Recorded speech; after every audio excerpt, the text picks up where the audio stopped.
what practices can you recommend to use in daily life to stay rooted in, capital B, being?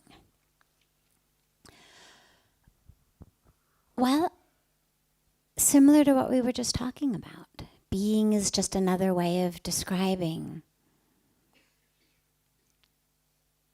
that stillness. And when we capitalize it, it's another way of describing that presence. Because my soul, my spirit, my being, my presence, my energy, and again, these are different words, same concept. I'm throwing out all of the words because in our different cultures and different lineages, we may have heard different words, or different words may be the ones that we connect with. But it's important to remember they're all describing the same experience. So in order to experience that, well, the very first practice I have to do is to get still enough to experience it. And this is where we bring in the practices I mentioned, whether it's meditation, chanting, prayer, service, asana. And of course, an ideal spiritual path would encompass lots of these. It's not one or the other. I have a practice of all of them. Most of us have a practice of all of them.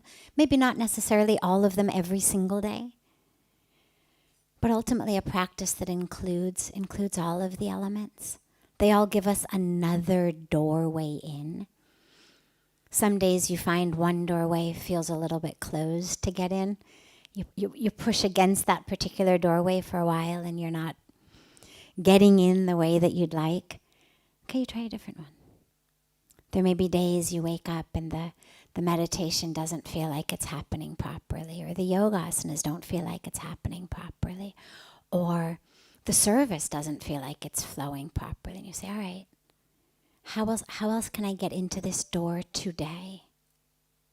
So we have a lot of different ways to get into that flowing river. But other practices are also really important in terms of our life off the meditation cushion, our life off the yoga mat, our life in our families, in our workplaces, in our moving through the world. It's very easy to think about my time on my mat, on my cushion, in my temple, sitting at the feet of my guru, as my spiritual time, my practice time. But if really my goal is to live as much in that state of being as possible, then I have to take something away with me from that experience. I know the urge is very much, and I have it as well, is very much to just be a sponge and soak up as much as you possibly can in those moments. You know, does Arti ever really have to end? And that's a beautiful feeling, and it is beautiful to just be a sponge and to soak up as much as we possibly can. But ultimately the goal is, how can that which I've soaked up in my sponge quench my thirst the rest of the time? That I've soaked up this juice in such a way that as I move through the rest of the hours of my day, I'm still able to keep drinking from it. So it's not I soak it up while I'm here, while I'm on the mat, while I'm in that place, while I'm doing my chanting. And then the minute I stand, it's, my sponge is dry, my throat is dry, everything's dry, and I'm just waiting to get back on the mat. How can that which I've soaked up keep nourishing me? And that's the practice that we bring into our daily lives. I mean, Puja Swamiji speaks about it so beautifully when he says, okay, we have this multivitamin, and we have our meditation, and then we have our no reaction, which is how we move through the world, which of course is a broad broad concept basically that means I'm the creator. I'm the creator of my own experience. Most of us react. We're like light bulbs. Somebody switches us on and off, we go on and off. But no reaction, it's bigger than just this person hit me, I didn't hit him back. Yes, of course, it's a first step, an important first step. But it's not the end. That person insulted me, I didn't insult them back. Again, important first step, but not the highest of where he's going. The no reaction really means I'm in control. I'm not in control of what happens around me. But I'm absolutely in control of my destiny. I'm in control of where I'm going. Because where I'm going is based on what happens inside me. I always say our thoughts are tickets. If you walk into an airport or a bus station or a train station and you say, I want a ticket. Well, what's the first thing they're going to ask you? Where to? Right? Where to? No matter how nice the person behind the counter is, they cannot give you a ticket if you don't know where you're going. None of us would ever, at a train station, have a counter person say, well, there's this beautiful train. Very cush, there's a great food compartment. Great train, I can get you a first class seat. Do you want it? Well, so then we'd say, well, where's it going? And then if again they said, only $10, cheapest first class seat available, do you want it? Well, again, until we knew where it was going, no matter how cushy it may sound, no matter what a great deal it may sound like, very few of us would say, oh yeah, all right, sure. But what happens in our lives is a thought begins. Reaction begins. And we never say to ourselves, where's this going? What's the destination of this thought? It's entered here. It's a tiny, tiny, tiny little flicker of a thought.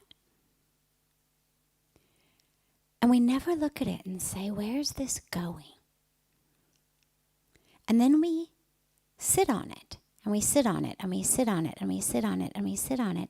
And then we find ourselves in destination despair, destination depression, destination misery, destination divorce, whatever it may be for us. And we wonder, why is the universe against me? How did this happen? Without going back and realizing, oh wait, I got on that train. It looked good at the time. All my friends were on the train at the time, Everybody was talking about it like that. Everybody was reacting like that. Everybody was gossiping. Everybody was... I got on the train. So our thoughts really are tickets of where we want to end up. And so when we talk about no reaction, when Puja Swamiji says you begin with meditation and then you move into no reaction, it's not just I didn't hit back, I didn't insult back. It's throughout my day, every word, every action, and every thought was one that I had or performed or did with an awareness of what that destination was. Now, I don't mean destination of physical actions. We have no control over that. I write a report, I submit it in. Is it going to be accepted, rejected, criticized, loved? That's out of my hands. This is when Lord Krishna in the Bhagavad Gita talks about, not being attached to the fruit of our actions. We do the best we can. We don't know how the universe is going to react. But what I'm talking about in terms of the result is the result in my own mind. What is the result in my own mind? Have I bought myself a ticket to joy, peace, compassion, understanding? Or have I bought myself a ticket to depression and despair and confusion and competition and jealousy? Because that's not something somebody else does. Somebody else grades our reports in school, in the office place, passes us, fails us, praises us, criticizes us. That is in someone else's hands. Someone else makes the stock market go up and down. Somebody else makes it rain or sunshine. Again, not in our hands. But where I end up in my mind, that's in our hands. So this is something we literally can do every minute of every day. To experience, going back to the question of that capital B being.